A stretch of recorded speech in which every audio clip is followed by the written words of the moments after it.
बच्चे पार्टी। आज आपण इयत्ता 7वी वर्ग 5 इयत्ता 7वी पाठ 5 आणि विषय गणित आणि पाठाचं नाव आहे परिमेय संख्या व त्यावरील क्रिया। तर आपण इयत्ता 7वीचा गणिताचा पाठ 5वा परिमेय संख्या व त्यावरील क्रिया आज शिकणार आहोत। तर आपण सर्वप्रथम बघूया नैसर्गिक संख्या। तर नैसर्गिक संख्या कोणकोणत्या आहे? 1 2 3 4 5 6 7 8 या सर्व समोर समोर नैसर्गिक संख्या आहेत। पूर्ण संख्या ही 0 पासून तयार होते। तर नैसर्गिक संख्या समूहात 0 या संख्येचा समावेश केल्यास ती पूर्ण संख्या समूह तयार होतो। आणि नैसर्गिक संख्या तर आपण 1 2 3 4 5 6 7 8 या समोर यासारख्या मोज संख्येने जी नैसर्गिक संख्या समूह तयार झालेला आहे तो नैसर्गिक संख्या आहे। पूर्णांक संख्या म्हणजे वजा -3 -2 -1 मग 0 1 2 3 यासारख्या ऋण संख्या 0 व धन संख्या। तर यांनी तयार होणाऱ्या संख्या समूहाला काय म्हणतात? पूर्णांक संख्या समूह। तर आपण बघतोय संख्यांची काही वैशिष्ट्ये। ही आहे पूर्णांक संख्या, पूर्ण संख्या आणि नैसर्गिक संख्या। तर प्रत्येक नैसर्गिक संख्या ही पूर्ण संख्या असते। प्रत्येक नैसर्गिक संख्या ही पूर्ण संख्या असते आणि प्रत्येक पूर्ण संख्या ही पूर्णांक संख्या असते। प्रत्येक नैसर्गिक संख्या ही पूर्ण संख्या असते आणि प्रत्येक पूर्ण संख्या ही पूर्णांक संख्या असते। सर्वात लहान नैसर्गिक संख्या कोणती आहे? 1। सर्वात लहान नैसर्गिक संख्या आहे 1 आणि सर्वात लहान पूर्ण संख्या कोणती आहे? 0। सर्वात लहान पूर्णांक संख्या सांगता येत नाही। तसेच सर्वात मोठी नैसर्गिक संख्या, पूर्ण संख्या आणि पूर्णांक संख्या सांगता येत नाही। प्रत्येक संख्या समूहात असंख्य संख्या आहेत। तर आता आपण बघतोय परिमेय संख्या म्हणजेच रॅशनल नंबर्स।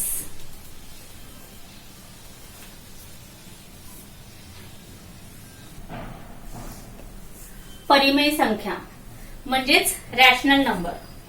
तर याआधी आपण नैसर्गिक संख्या, पूर्ण संख्या, पूर्णांक संख्या शिकलोय। आता आज आपण शिकतोय रॅशनल नंबर्स। तर परिमेय संख्या म्हणजे काय? तर सर्व पूर्णांक व अपूर्णांक संख्या यांना सामावणाऱ्या संख्या समूहास परिमेय संख्या समूह असे म्हणतात। परत एकदा मी रीड करते। सर्व पूर्णांक व अपूर्णांक संख्या, सर्व पूर्णांक व अपूर्णांक संख्या यांना सामावणाऱ्या संख्या समूहास परिमेय संख्या समूह असे म्हणतात। हे आपण ही आकृती बघतोय संख्या समूहांची परिमेय संख्या। तर दिलेल्या आहे ऋण 3/2, ऋण 1, ऋण 1/2, धन 1/2, 2। तर या आहेत परिमेय संख्या। तर जर m हा कोणताही पूर्णांक असेल आणि n हा कोणताही 0 ते पूर्णांक असेल तर mn या संख्येला परिमेय संख्या असे म्हणतात। आपण उदाहरण समजून घेऊ। जर m हा कोणताही पूर्णांक असेल आणि n हा कोणताही 0 तर पूर्णांक असेल तर mn याला परिमेय संख्या समूह असे म्हणतात। या संख्येला परिमेय संख्या समूह हा नैसर्गिक संख्या समूह, पूर्ण संख्या समूह आणि पूर्णांक संख्या समूह या सर्व संख्या समूहांना आपल्यामध्ये समावतो। या तिन्ही नैसर्गिक संख्या समूह, पूर्ण संख्या समूह, पूर्णांक संख्या समूह या तिन्ही संख्या समूहांना परिमेय संख्या समूह या सर्व संख्या समूहांना आपल्यात समावतो। कोणतीही पूर्णांक संख्या ही परिमेय संख्येच्या स्वरूपात लिहिता येतं। उदाहरण जसे की ऋण 3। तर याला आपल्याला परिमेय संख्याच्या समूहात लिहायचं संख्येच्या स्वरूपात। तर ऋण 3/1 बरोबर आहे. जसं की दुसरं 5, तर याला आपल्याला 5/1. तर लक्षात आलं आपल्या परिमेय संख्या समूह. तर आता आपण समोर बघूया.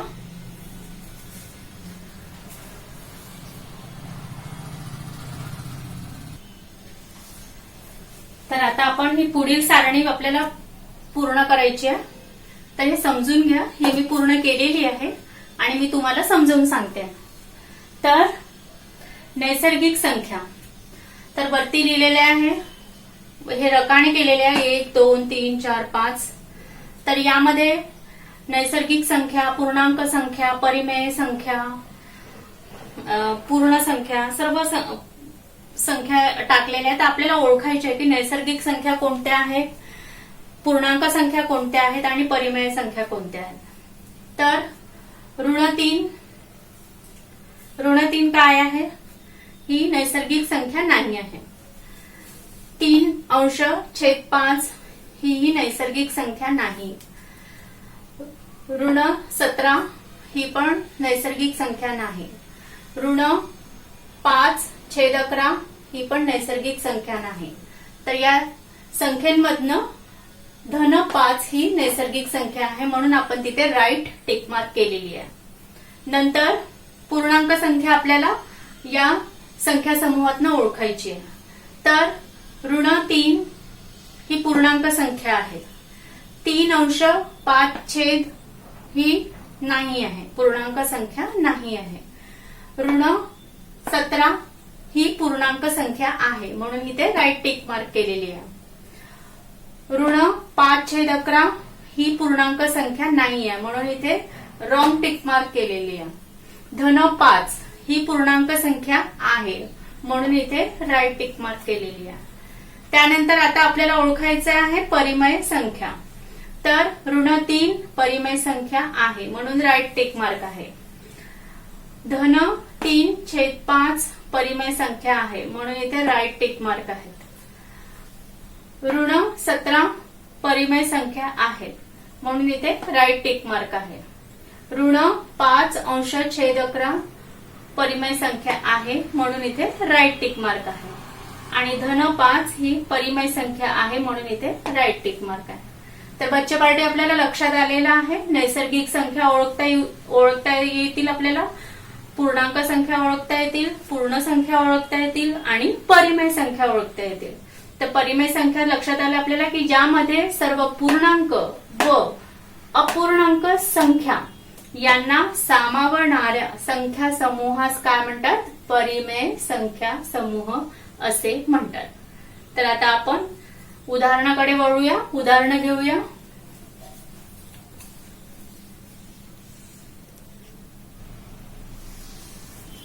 परिमेय संख्या या अंश व छेद या स्वरूपात लिहितात. तर आता आपण बघूया की परिमेय संख्यावरील बेरीज, वजाबाकी, गुणाकार, भागाकार या क्रिया व्यवहारिक अपूर्णांकावरील क्रियाप्रमाणेच करतात. तर आता हे उदाहरण मी लिहिलेलं आहे. तर आता आपण हे बघूया. तर आपल्याला याची बेरीज करायची आहे. तर आपण बेरीज कशी करायची? तर 7 गुणिले 7 म्हणजेच 7 गुणिले 7 अधिक 5 गुणिले 3.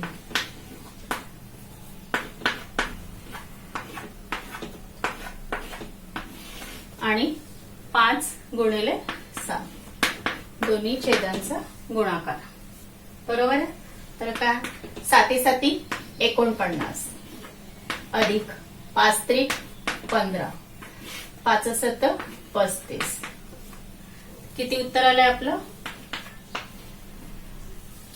9 अधिक 5 14, 4 आणि 1 5 आणि 1 6, 64/35 64/35. तर लक्षात आली आपल्याला बेरीज परिमेय संख्यांची. आता आपण समोर बघूया वजाबाकी.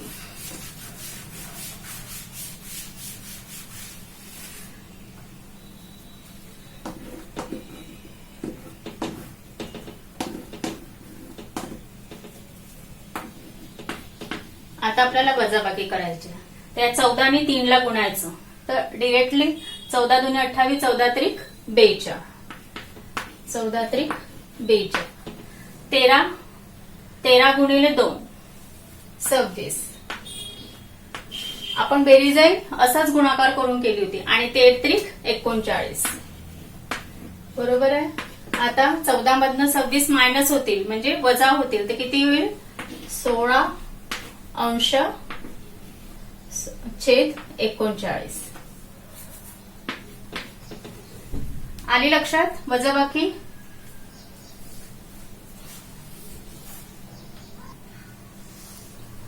आता आपण करतोय गुणाकार. 15 अंश 17 छेद गुणिला 1/4.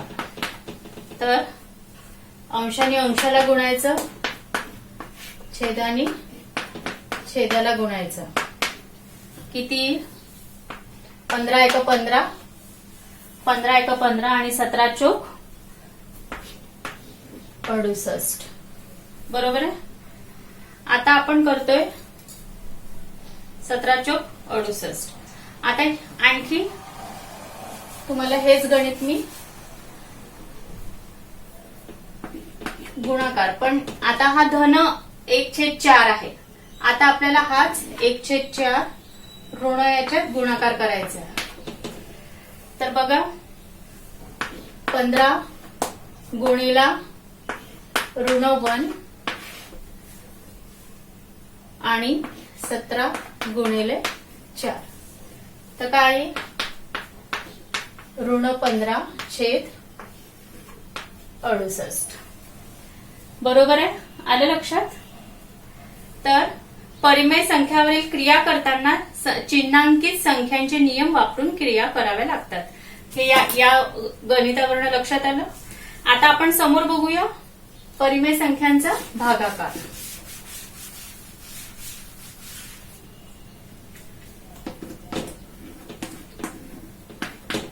भागीला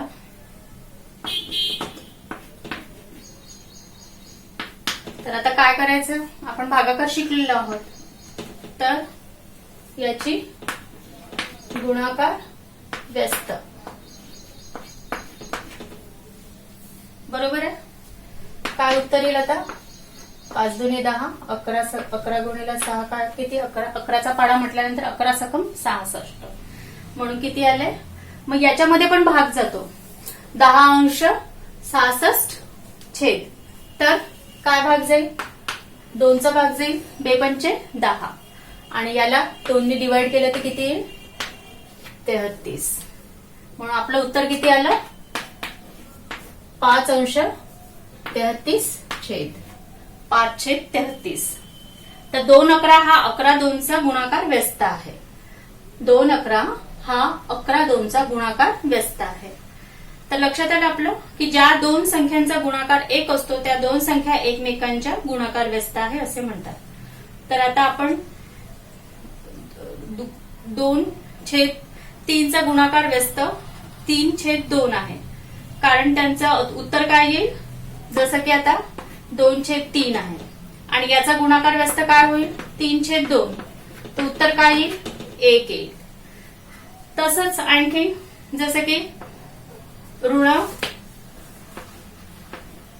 4/5 याचा गुणाकार व्यस्त काय होईल? 5 ऋण 5/4. उत्तर काय येईल? 1. म्हणून कोणत्याही दोन संख्यांचा गुणाकार हा 1 असतो, कारण त्या दोन संख्या एकमेकींचा गुणाकार व्यस्त आहेत असे म्हणतात. तर आता आपण समोरचे उदाहरण बघूया.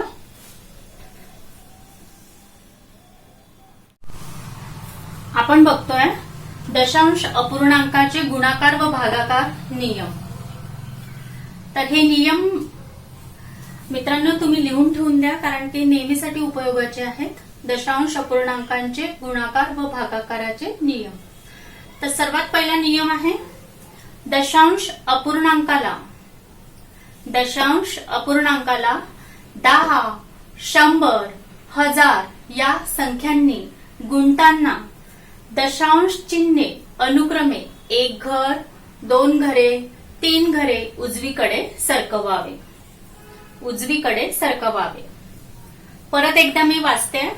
दशांश अपूर्णांकाला 10 किंवा 100 किंवा 1000 या संख्यांनी गुणताना दशांश चिन्हे अनुक्रमे 1 घर, 2 घरे, 3 घरे उजवीकडे सरकवावे. नियम 2. दशांश अपूर्णांकाला 10, 100, 1000 ने भागताना. आता हा जो नियम आपण बघितलाय हा गुणाकारासाठी आहे, गुणताना. आता दुसरा नियम आहे हा भागताना म्हणजे भागाकार करताना. दशांश चिन्ह अनुक्रमे 1 घर, 2 घरे, 3 घरे डावीकडे सरकवावे. तर लक्षात आलं, गुणाकार करताना कुठे सरकवावे? उजवीकडे. 1 घर, 2 घरे, 3 घरे उजवीकडे सरकवावे. आणि भागाकार करताना कुठे सरकवावे? तर डावीकडे. 1 घर, 2 घरे, 3 घरे हे डावीकडे सरकवावे.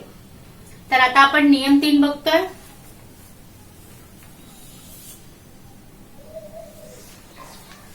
तर आता आपण नियम वाचले. तर पहिला नियम काय होता आपला की दशांश अपूर्णांकाला 10, 100, 1000 या संख्यांनी गुणताना दशांश चिन्ह अनुक्रमे 1 घर, 2 घरे, 3 घरे उजवीकडे सरकवावे. उजवीकडे सरकवावे. तर म्हणून पहिल्या नियमाचे हे 3 उदाहरणं मी इथे बोर्डवर लिहिलेली आहेत. तर पहिलं उदाहरण आहे 0.357 गुणिले 10.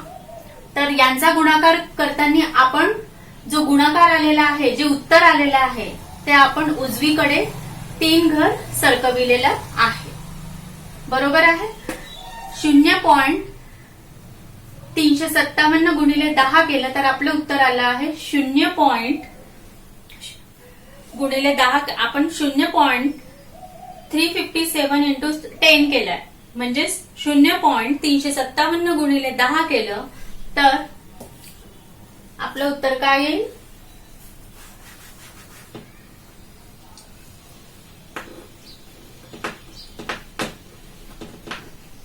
3.57 म्हणजेच 3.57.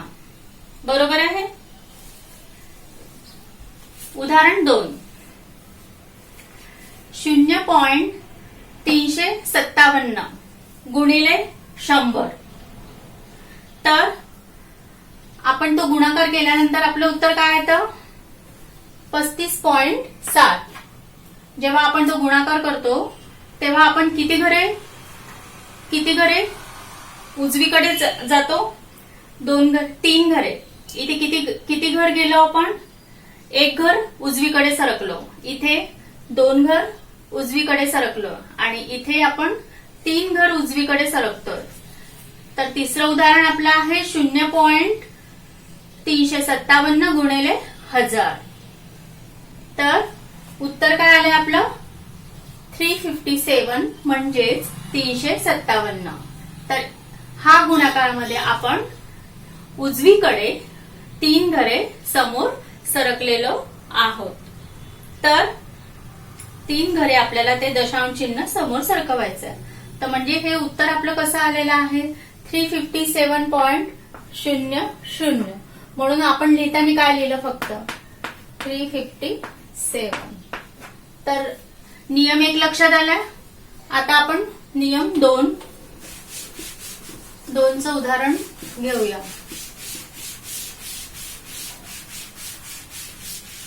कोणत्याही उदाहरणाला आपण 10 ने गुणलं. कोणतंही उदाहरण, मी जे उदाहरण घेतलं त्या उदाहरणा व्यतिरिक्त पण आपण कोणत्याही उदाहरणाला 10 ने गुणलं तर ते उजवीकडे 1 घर सरकलं जाईल. 100 ने गुणलं तर 2 घरे सरकवावं लागेल आणि 1000 ने गुणलं तर 3 घरे सरकवावे लागेल. आता आपण उदाहरण घेतोय कारण आपला दुसरा नियम मी परत एकदा रिपीट करते की दशांश अपूर्णांकाला 10, 100 आणि 1000 ने भागताना दशांश चिन्ह, दशांश हे जे याला काय म्हणतात? दशांश चिन्ह.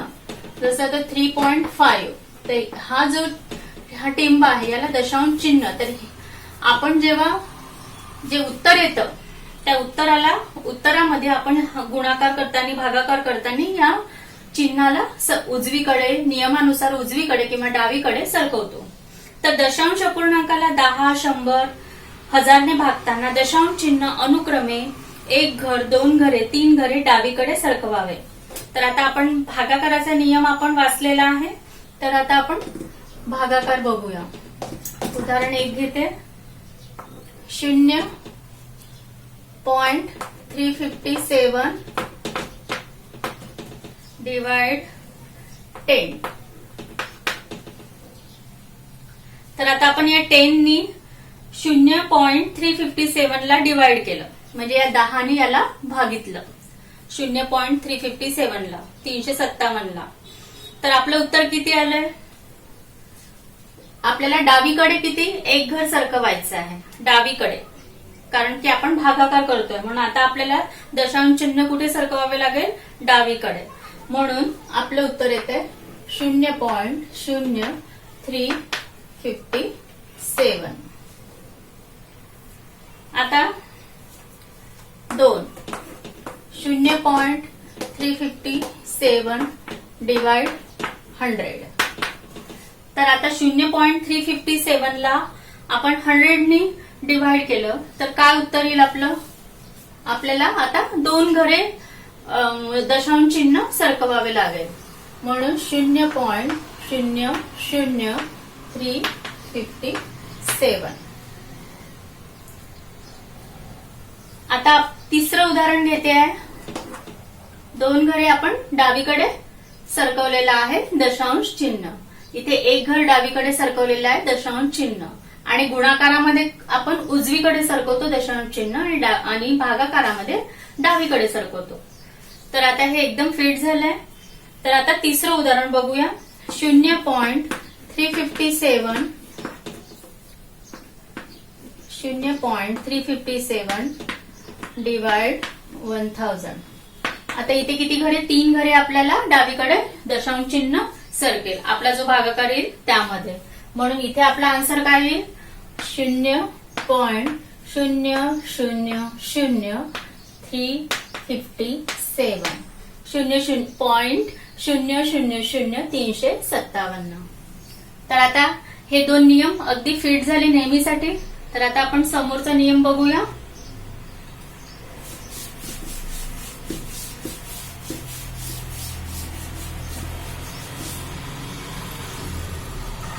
दशांश अपूर्णांकांच्या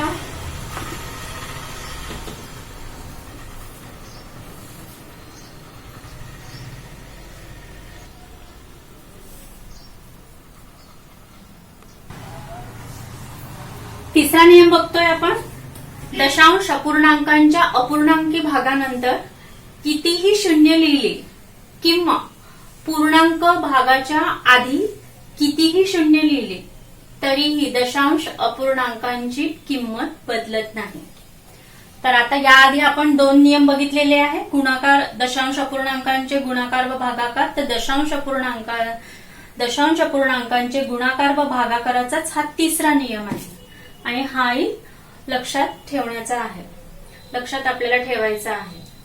तर परत एकदा मी रिपीट करते. दशांश अपूर्णांकाच्या अपूर्णांकी भागानंतर कितीही शून्य लिहिली किंवा पूर्णांक भागाच्या आधी कितीही शून्य लिहिली तरीही दशांश अपूर्णांकाची किंमत बदलत नाही. तर आणखी जास्ती क्लिअर होण्यासाठी मी ही उदाहरण लिहिलेली आहे. 21.5. 21.5. तर आता हे दशांश चिन्ह कुठे आहे? 21 नंतर 21.5. तर आता शून्य, आपल्याला कितीही शून्य लिहिली तरी त्याची किंमत बदलत नाही. तर 21 इथे 50 झालेले आहे. किंमत तीच आहे, किंमत तीच आहे, जी की 21.5 ची आहे तीच 21.50. बरोबर 21.5000. या 5च्या नंतर कितीही शून्य लागले तरी किंमत त्याची बदलणार नाही. दुसरं उदाहरण बघूया. आता हे आपलं पूर्णांक संख्येमधलं उदाहरण आहे. तर 0.215. तर आता बघा 0 पॉइंट, तर या शून्याच्या इकडे शून्य लागलेला आहे, म्हणजे 2 0.215. तर किंमत 215ची 30 आहे, ती बदललेली नाही. आता हे 2 शून्य परत 3 शून्य झाले, म्हणजे 30.215 किंवा 40.215 किंवा आणखी शून्य इकडे वाढत गेले. या पॉइंट नंतर हे शून्य पॉइंट, या शून्यानंतर इकडे शून्य कितीही वाढले तरी त्याची किंमत बदलणार नाही, तीच किंमत राहील. तर लक्षात आलं की दशांश अपूर्णांकांच्या अपूर्णांकी भागानंतर कितीही शून्य लिहिली किंवा पूर्णांक भागाच्या आधी कितीही शून्य लिहिली तरीही दशांश अपूर्णांकांची किंमत बदलत नाही. तर आपल्याला हे 3 नियम नेहमीसाठी आपल्याला लक्षात ठेवायचे आहे, नोट करायचे आहे. तर आता आपण समोरचे उदाहरण बघूया.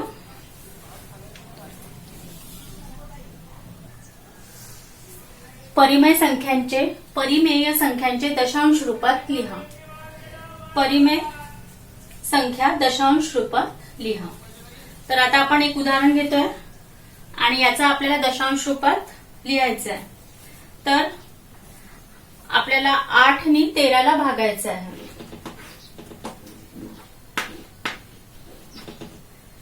तर कोणतीही परिमेय संख्या ही दशांश रूपात लिहिता येते आणि परिमेय संख्येच्या अंशाला छेदाने भागले तर त्या संख्येचे दशांश रूप मिळते.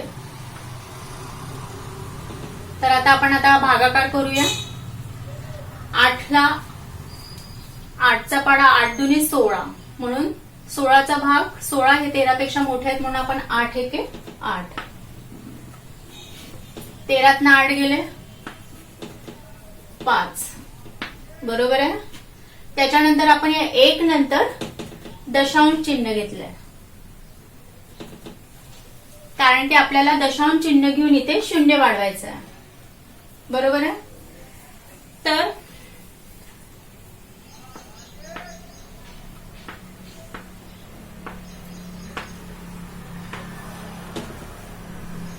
आणि हे शून्य आपण खाली घेतलेलं आहे. आता 8 दुनी 16, 8 त्रिक 24, 8 चौक 32, 8 पंचे 40, 8 सखम 48 म्हणून आपण 6 नी भाग देतोय. 8 सखम 48. किती उरले बाकी? 2, बरोबर आहे. आता आपलं हे शून्य परत आपण खाली उतरवू.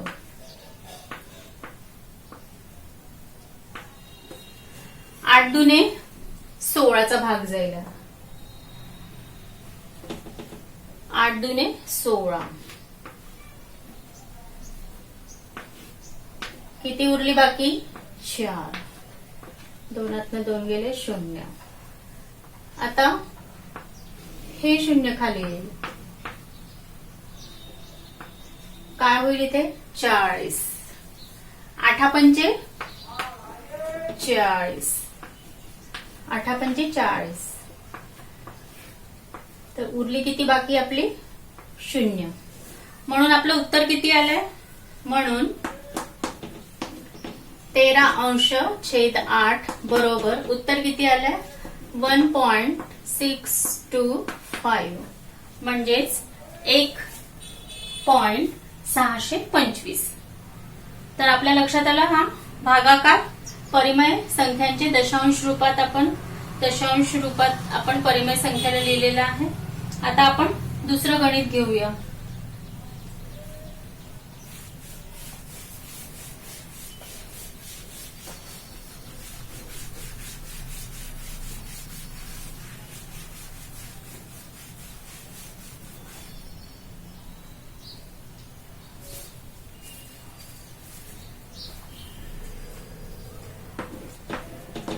(11/3) तर 11.0. आता आपण घेऊ 3 त्रिक 9. 3 त्रिक 9.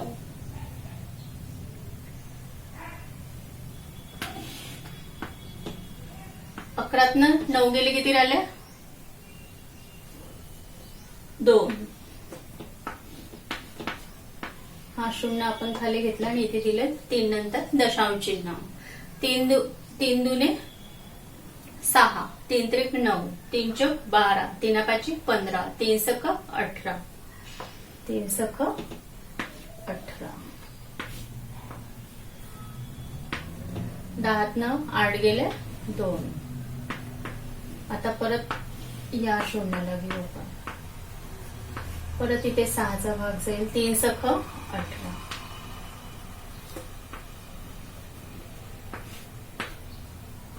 परत शिल्लक किती उरेल 2. पुन्हा आपण हे शून्य खाली घेऊ. परत इथे 6चा भाग जाईल.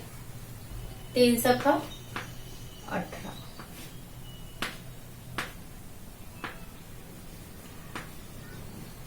उत्तर काय आलं आपलं? म्हणून 11/3 बरोबर 3.6 हे आपलं उत्तर आलंय. आपण ही परिमेय संख्या दशांश रूपात लिहिलेली आहे. 3.6 हे आपलं उत्तर आलेलं आहे. तर तिसरं उदाहरण बघूया.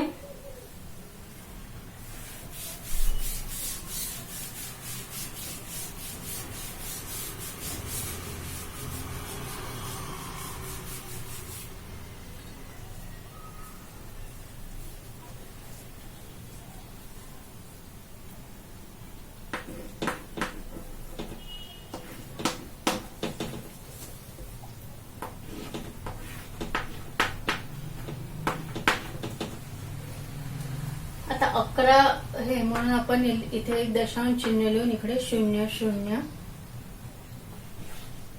0 11 1 11 बरोबर आहे. 11 1 11. 5 1 गेलं 4.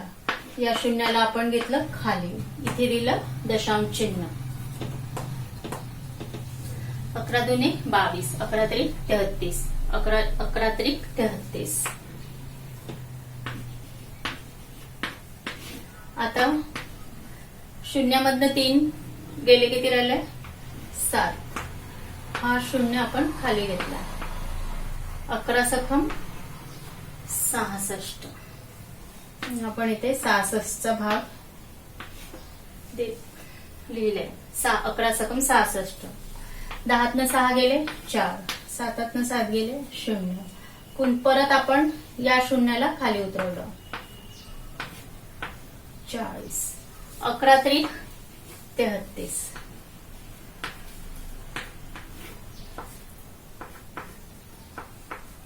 10 3 गेले 7 आले. परत आपण या शून्याला खाली उतरवलं. 11 सखम 66. 10 6 गेले 4 राहिले. 7 7 गेले 0 राहिले. उत्तर किती आलंय आपलं 15/11 बरोबर 1.3636. तर आता आपण ही 3 उदाहरणे बघितलेली आहे. तर या तिन्ही उदाहरणांपैकी पहिल्या उदाहरणात भागाकाराची क्रिया पूर्ण झाली म्हणजे आपलं उत्तर 0 आलं होतं. आणि परिमेय संख्यांच्या अशा दशांश रूपाला काय म्हणतात जिथे खाली शिल्लक 0 0 येते त्याला खंडित दशांश रूप असे म्हणतात. उदाहरण 2 आणि 3 मध्ये आपण काय केलं भागाकाराची क्रिया पूर्ण झालेली नाही म्हणजे बाकी शून्येतर संख्या आहे. तर भागाकाराच्या दशांश चिन्हाच्या उजवीकडे एकच अंक किंवा अंकाचा समूह पुन्हा पुन्हा आलेला आहे. तर अशा प्रकारच्या दशांश पूर्णांकाला काय म्हणतात आवर्ती दशांश पूर्णांक असे म्हणतात. तर आवर्ती दशांश अपूर्णांक लिहिताना दशांश चिन्हाच्या उजवीकडे जो एकच अंक पुन्हा पुन्हा येतो त्यावर टिंब देतात. त्यावर जसं की आता 3636 आहे तर पुन्हा पुन्हा तेच तर त्यावर टिंब देतात. तसेच म्हणजे की जसं उदाहरण आता 3.666 आहे म्हणून 3.6 लिहायचं आणि त्यावरती टिंब याला म्हणतात आवर्ती दशांश अपूर्णांक. तर तसेच दशांश चिन्हाच्या उजवीकडे अंकांचा जो समूह पुन्हा पुन्हा येतो त्यावर आडवी रेघ देतात. इथे आपण ही आडवी रेघ दिलेली आहे कारण तोच तो समूह, कारण आपण परत पुन्हा हे केलं असतं तर परत 1.3636363636 तेच येणार होतं. त्यामुळे आपण इथे पुन्हा पुन्हा तोच अंकांचा समूह येतो म्हणून त्यावर आपण आडवी रेघ देतो. तर हे लक्षात आलं. याला काय म्हणतात? आवर्ती दशांश अपूर्णांक असे म्हणतात. तर आता आपण समोर बघूया.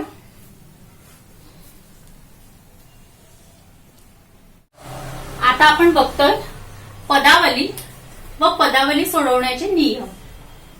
तर आता ही पदावली काय आहे आणि पदावली सोडवण्याचे नियम काय आहे, तर आपण हे सर्वप्रथम समजून घेऊया पदावली काय आहे. तर नियम बघूया.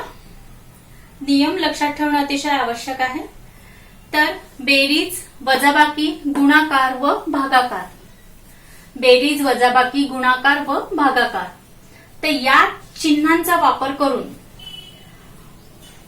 या चिन्हांचा म्हणजेच अधिक, वजा, गुणाकार आणि भागाकार ही जी चिन्हे आहेत, या चिन्हांचा वापर करून केलेल्या संख्येच्या मांडणीस पदावली असे म्हणतात.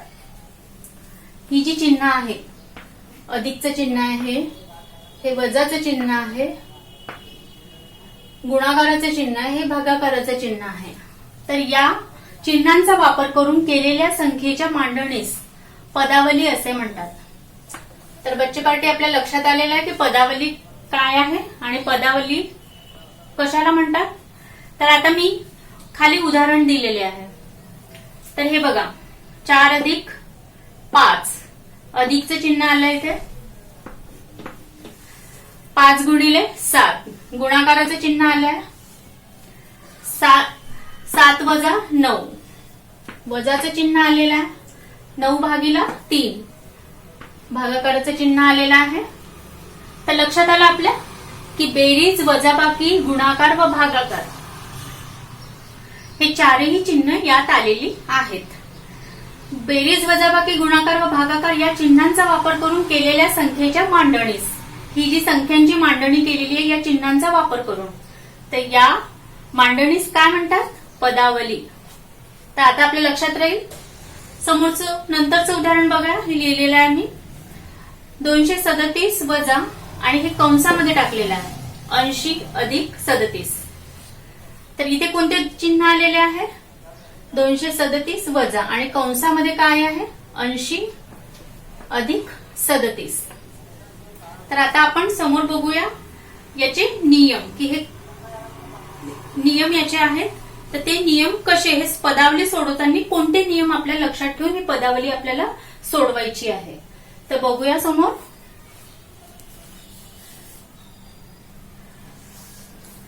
आता आपण बघतोय पदावली व पदावली सोडवण्याचे नियम. पदावली काय आहे हे आपल्या लक्षात आलेले आहे. तर पदावली सोडवण्याचे नियम काय आहेत ते आता आपण समजून घेऊया. तर सर्वात पहिला नियम आहे कंसात दिलेली क्रिया प्रथम करावी. सर्वप्रथम विद्यार्थी मित्रांनो आपण हे नियम नोट करून घ्या आणि नंतर मग हे उदाहरणाद्वारे आणखी जास्ती क्लिअर होईल. तर कंसात दिलेली क्रिया प्रथम करावी. नियम दुसरा आहे एकापेक्षा अधिक क्रिया असलेल्या राशीमध्ये गुणाकार व भागाकार या क्रिया डावीकडून उजवीकडे ज्या क्रमाने आल्या असतील त्या क्रमाने कराव्यात. नियम 2. आता नियम 3 नंतर म्हणजे या 2 नियमानंतर बेरीज व वजाबाकी या क्रिया डावीकडून उजवीकडे ज्या क्रमाने आल्या असतील त्या क्रमाने कराव्यात. त्यानंतर आहे नियम 4. कंसात एकापेक्षा जास्त क्रिया असतील तर त्या नियम क्रमांक 2 व 3 पाळून त्याप्रमाणे कराव्यात. परत एकदा हे नियम मी रिपीट करते. कंसात दिलेली क्रिया प्रथम करावी. म्हणजे सर्वप्रथम जर कंसात क्रिया दिलेली असेल, हा कंस आहे, कंसात क्रिया दिलेली आहे, तर ती पहिले सोडवायची सर्वप्रथम. दुसरा नियम काय आहे की एकापेक्षा अधिक क्रिया असलेल्या राशीमध्ये गुणाकार व भागाकार या क्रिया डावीकडून उजवीकडे या ज्या क्रमाने आल्या असतील त्या क्रमाने कराव्यात. नंतर बेरीज व वजाबाकी या क्रिया डावीकडून उजवीकडे ज्या क्रमाने आल्या असतील त्या क्रमाने कराव्यात. कंसात एकापेक्षा जास्त क्रिया असतील तर त्या नियम 2 व नियम 3 पाळून त्याप्रमाणे कराव्यात. तर आता आपण बघूया कंसाचे प्रकार.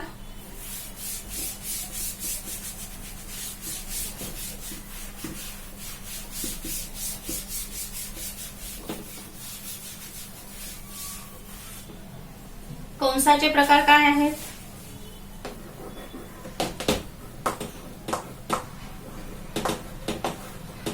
कंसाचे प्रकार.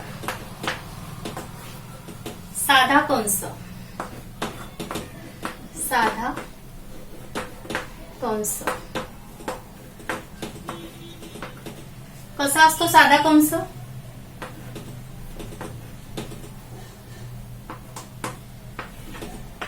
हा असतो साधा कंस. नंतर आहे चौकटी कंस. चौकटी कंस कसा असतो चौकटी कंस? तर चौकटी कंस असा असतो. बघताय तुम्ही साधा कंस, चौकटी कंस. तिसरा आहे महिरपी कंस. महिरपी कंस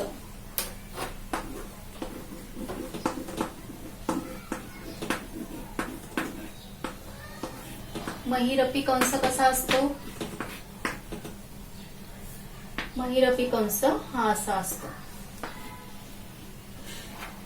तर हे आहेत कंसाचे प्रकार. तर आता आपल्याला उदाहरणाद्वारे कंस कसं पदावली सोडवण्याचे नियम लक्षात घेऊन आपल्याला सोडवायचं आहे. आता तर कंस सोडवताना एखाद्या पदावलीत एकापेक्षा जास्त प्रकारचे कंस असल्यास सर्वात आतील कंस प्रथम सोडवायचा. तर आता आपण बघूया एखादं गणित उदाहरण घेऊन.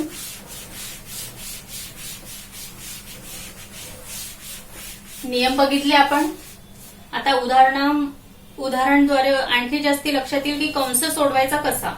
एखादी संख्या व कंस यामध्ये कोणतेही चिन्ह नसल्यास गुणाकार कसा करावा. तर बघूया आता आपण. उदाहरण घेते आहे. हे नियम आपल्याला लक्षात ठेवायचे की कंस सोडवताना एखाद्या पदावलीत एकापेक्षा जास्त प्रकारचे कंस असल्यास सर्वात आतील कंस प्रथम सोडवावा. हा कंसाचा नियम आहे.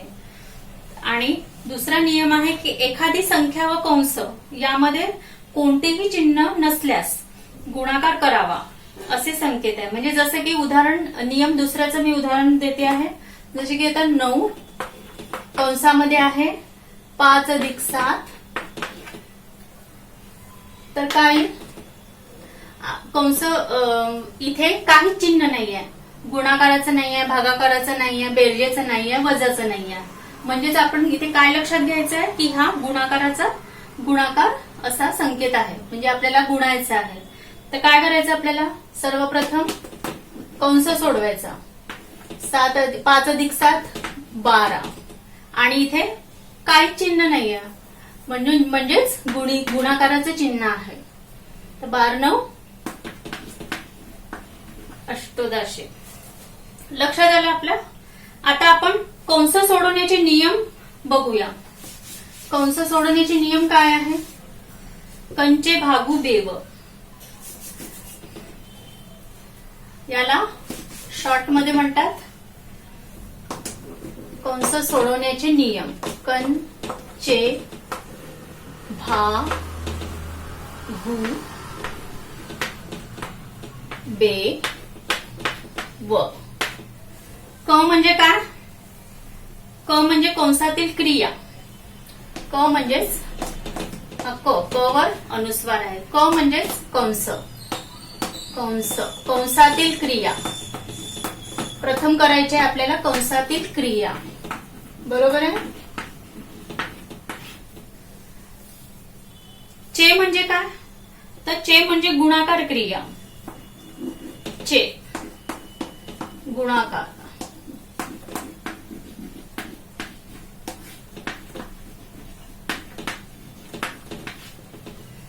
भा म्हणजे काय, तर भागाकार.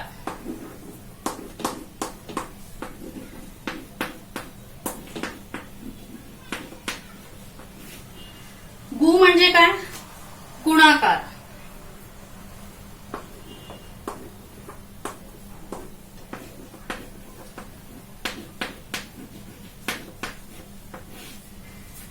आता इकडे लिहिते. बे म्हणजे काय, बेरीज. व म्हणजे काय, वजाबाकी.